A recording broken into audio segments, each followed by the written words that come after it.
जय श्री कृष्ण। जेसीएम सेवा एवं आध्यात्मिक विकास ट्रस्ट ज्योतिष केंद्र में आपका स्वागत है।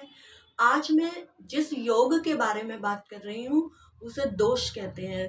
दरअसल उसे योग नहीं कहते, दोष कहते हैं, और उस दोष का नाम है विषकन्या दोष। विषकन्या दोष को ये समझने की भूल कभी ना करें कि इससे कन्या में कोई दोष है।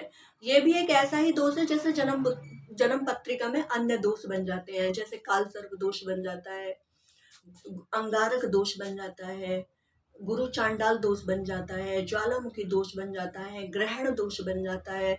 इसी तरह से ये भी एक दोष बन जाता है और इसको हम कहते हैं विषकन्या दोष।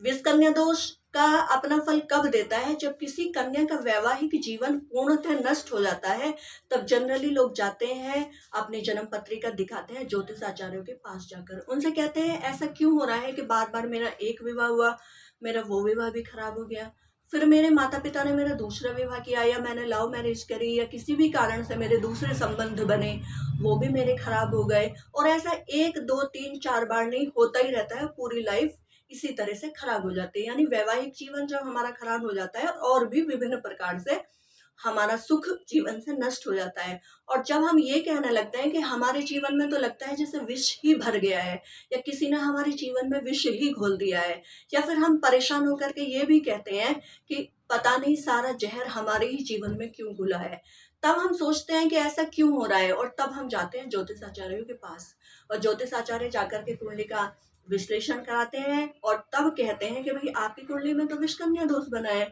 आपने ऐसे बिना उपाय के विवाह क्यों कर लिया? इस तरह से तो आप चाहे 100 विवाह कर लो, सारे ही असफल होंगे। तो ये हम पहले ही अपनी कन्या की कुंडली में क्यों ना देख लें, और उसके विवाह से पहले ही हम उसके अच्छे से उपाय करा दें, ताकि उसका जीवन भी सुखी रहे और माता पिता भी सुखी रहे।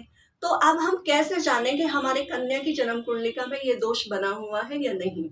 मैं बहुत ही सरलता से आपको समझाने का प्रयास कर रही हूँ। आप सभी जिन जिन के घर में कन्याएं हैं उनसे विशेष अनुरोध है कि या तो अच्छे ज्योतिष आचार्य को अपनी जन्म पत्रिका दिखाएं, या अगर स्वयं भी ज्योतिष की थोड़ी बहुत नॉलेज रखते हैं तो उसे खुद भी जांच परख सकते हैं।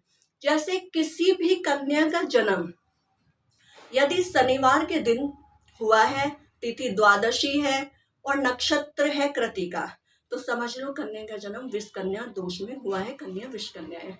या किसी कन्या का जन्म रविवार को हुआ है, तिथि है द्वितीया और नक्षत्र है शतभिषा, तो भी हमें ये समझ लेना चाहिए कि हमारी कन्या का वैवाहिक जीवन खराब होने वाला है, क्योंकि विष दोष कन्या की कुंडली में बन गया है।